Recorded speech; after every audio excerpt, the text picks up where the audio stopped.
Tulad ng inaasahan, muling nanguna si BBM sa Tangere Presidential Survey na ginanap noong March 1 to 4, pero may pagbabago sa nakuhang numero ni Bongbong Marcos. Ayon sa isang professor at journalist na si Antonio Contreras, mayroon ng mind conditioning na nangyayari at ito'y kanya ng inaasahan batay na rin sa kanyang obserbasyon at pag-aaral. Ang galawan ng kampo ni VP Leni Robredo ay bistado nito lahat, pati ang mga taktika nito para palabazin na massive na ang support sa kulay pink ng mga tao. Sinigundahan naman ito ng DDS warrior na si Crisette Laurete Chu. Panuorin natin ang full video para sa iba pang detalye.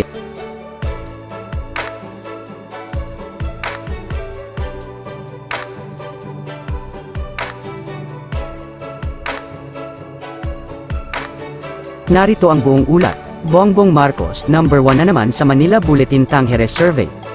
Number 1 top pick pa rin sa pagkapangulo si dating Senador Ferdinand Bongbong Marcos Jr. sa pinakabagong survey ng Manila Bulletin Tangere sa 2022 elections na inilabas nitong Miyerkules, ika-9 ng Marso 2022.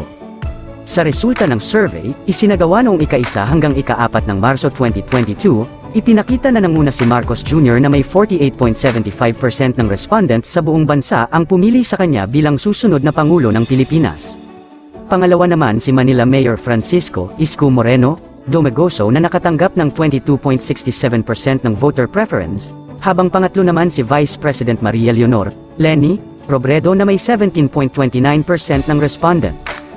Sa mga presidential bets, nairehistro ni Robredo ang pinakamalaking pagtaas na 2.5% mula sa survey na isinagawa noong Pebrero 2022. Ito ay dahil sa tumaas na suporta mula sa Visayas, Southern Luzon, at Bicol Region. Samantala, bumaba ng halos 3 percentage points ang rating ni Marcos kumpara sa survey noong Pebrero. Sina Senador Panfilo, Ping, Lacson at Emmanuel Manny Pacquiao ang nasa ika-4 at pang-5 na pwesto na may 5.75% at 3.96% ayon sa pagkakasunod. Ang iba pang presidential bets ay nakatanggap na mas mababa sa 1% ng voter preference. Labor rights activist Leo D. De Guzman, 0.54%. Dating Defense Secretary Norberto Gonzales, 0.29%. At dating Presidential Spokesperson Ernesto Abella, 0.25%. Samantala, 0.50% ng mga respondents ang hindi pinangalanan ang kanilang kandidato. Ang Manila Bulletin Tangere Survey ay may margin of error na positive, negative, 1.94% na may confidence level na 95%. Nasa kabuoang 2,400 Pilipino na nasa hustong gulang, 12% sa Metro Manila, 20% sa Visayas, 23% sa Mindanao, 23% sa Northern at Central Luzon, 20% sa Southern Luzon at Bicol Region, ang lumahok sa survey gamit ang Tangere mobile app. Samantala, duda naman ang ilan sa mga political analyst na mayroong mind settings sa mga surveys na ito. Makikita sa mga numero na dahang-dahang may pagbaba sa numero ni BBM at may ilang kandidato naman na tumataas. Kaugnay sa isyu ng mind conditioning, narito naman ang komento ni Professor Antonio Contreras. Anatomy of Mind Conditioning by Antonio P. Contreras. A. Preliminaries. First, a statement to clear things up. I remain nonpartisan in this election. I am not supporting any candidate. And I am also supporting the conduct of a fair and clean elections. This is precisely why I have raw aversion to any attempt to commit fraud in all its forms, from gaming the campaign optics, to gaming surveys, to gaming the elections. Those of you who have been my longtime followers know that I had a series of posts in the past on gaming democracy, where I was critical of the use by the DDS of trolls and bots to manipulate his social media presence.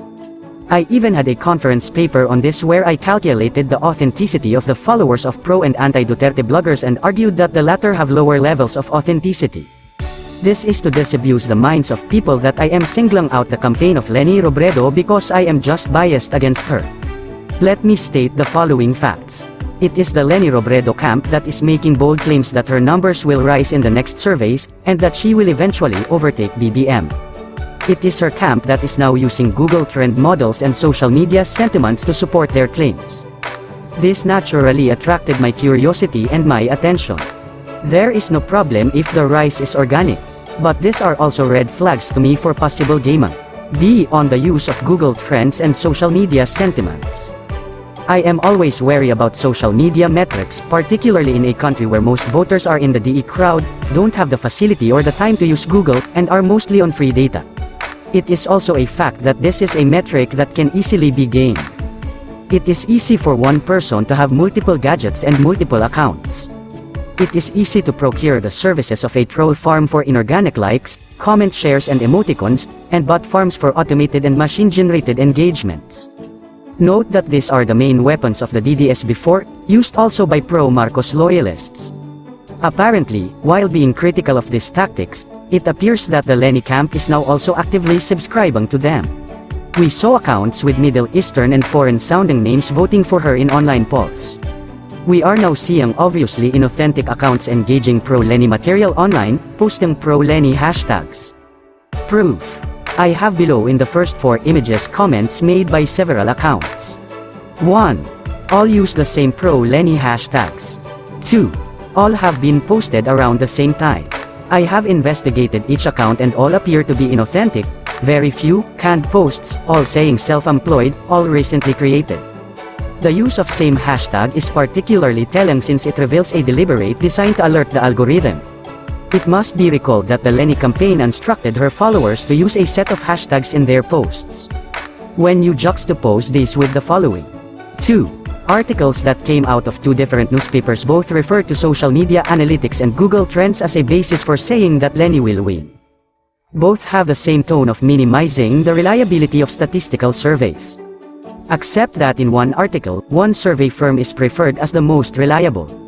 This same survey firm is the one that is more preferred by the Leni camp, based from my personal encounters with them and as the one commissioned by a pro-Leni personality. Prior to the release of the Tangere survey results, it is this firm that had the lowest survey number for BBM. There is now deliberate use of procured accounts that use common hashtags.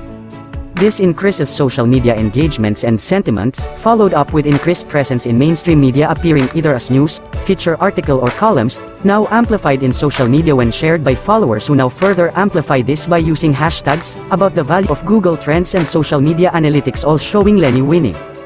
This definitely raise red flags and should be closely watched and monitored. See on media hyping Leni perceived rise. There is also much talk about Leni support increasing. We see this in micro-blog posts of Leni supporters, to official press releases from her campaign, to articles of pro-Leni columnists. In fact, all of them sound pretty confident that her numbers would rise and overtake BBM. There is nothing wrong in being hopeful. I am not faulting them for that. But it certainly turns suspicious when it is almost well coordinated, said with a lot of certainty, with some even having what appears to be numerical estimates. There is also a deliberate attempt to focus on her supposedly huge crowds, validated by sweeping drone shots from above. But this becomes even more suspicious and eyebrow-raising when you factor in some creative ways to project and amplify crowd size, particularly when using drone imagery. The last 2 images below show the use of pink balloons and large pink paper flowers that can actually, and physically, give the impression of a huge crowd. Balloons and paper flowers become like meat extenders. They become images that suggest additional crowd that could fill up what is actually an empty or half-full space in drone images. This is the physical equivalent of procuring online trolls with multiple gadgets and fictitious names. D. Concluding remarks. There is nothing wrong in using social media engagements and metrics, and crowd size as basis to project electoral strength as long as they are organic and authentic. But the moment there are deliberate attempts to game this by using procured services of trolls and inauthentic accounts, and by using otherwise creative means such as balloons and paper flowers to manufacture the optics to amplify the size of a crowd, then this become forms of fakery that should be called out, monitored and be wary of. Narito naman ang komento ng isang DDS warrior na si Chris et Laurette Chu. How to win the perception game on social media, Leni Robredo style. 1. Make sure all critical voices are silenced. For example, the account of Chris et Laurette Chu, one of the most beautiful, slender, petite, brilliant but very humble social media bardaguleres, has been banned for 60 days straight, a record even for this very tuned and athletic writer. Her TikTok is also intermittently getting banned for a period of 3 days. Her TikTok, however, has grown so much in the past few months she's been silenced on her FB. Because of her enigmatic personality, perfectly symmetrical face, her silken body, and 1 million filters, she's grown into 100,000 plus followers and nearly 5.7 million likes. A small feat considering this is her 5th account, as she always gets banned. What an amazing woman that person is. 2. Create groups where you can post the links of news, surveys, and tell your kakubol pa heart attack, please. Make sure that everyone hearts any Leni post. The idea is to make everyone think that everyone just love Leni instead of laughs at her inanities. 3. Get the support of Vietnamese, Indians, Pakistanis, and other cooperative nationalities. If BBM is for unity, Leni is for the United Nations. Talo ka BBM. Worldwide domination si Leni. 4. Bring celebrities and bands to rallies because they pull the crowd. God knows uhaw ang Pilipino sa ganap. Even BBM supporters will attend Leni concerts if Eli Buendia and River Maya perform. If Beyonce grace Leni concert, I will be there. 5. Gather all Leni supporters plus balloons. Because in drone shots balloons can pass off as heads. What? They're not environment friendly. What? They contribute plastic to the oceans. What? It would make Leni apologists seem like big hypocrites for fighting against Manila Bay Dolomite Beach, doesn't matter. Perceptions. 6. Make your own crowd size estimate. QC Police says 7,000 in QC Circle. Say 25,000. Who cares? And then seed the info to media. Your field venue can only accommodate 15,000, Kebs, tell the world you had an estimate 45,000 people in the rally. Nobody would know. Well, mathematicians would know since they can compute density per square meter, but Leni has so far sailed through this election with the most minimum knowledge of math and she's the VP, so who cares? 7. Be creative. Put cartolina petals on the heads of people so that it becomes a sea of pink from a drone shot or a wide shot. And then declare something like, blank is pink. Make it a declarative sentence or a command sentence, and then it will seem like it. It doesn't have to be true. It just has to look like it. Blank is pink. Doesn't matter if they are not. It's like 6,000 ang namatay sa Yolanda kind of straight denial. 8. Cavite is assuredly pro-BBM, but Cavite is only 2 hours away. Have your supporters from Manila, Rizal, Calamba, QC, Muntinlupa, attend the event in Cavite just to show off to the Remulias that they're wrong. It doesn't matter if the crowd does not represent Cavite, or that all the villages complained about the buses and vans from lands beyond the horizon that blocked their way. Nothing is more important than perception. And then move the same crowd to Bulacan or wherever. There are many devoted kakampinks, bless their heart, and they will follow Mama Leni wherever she may go. 9. Inundate mainstream media with press releases. Put the faces of celebrities who lost their means of income under Duterte, who basically deleted abs-cbn, as the new generation of freedom fighters.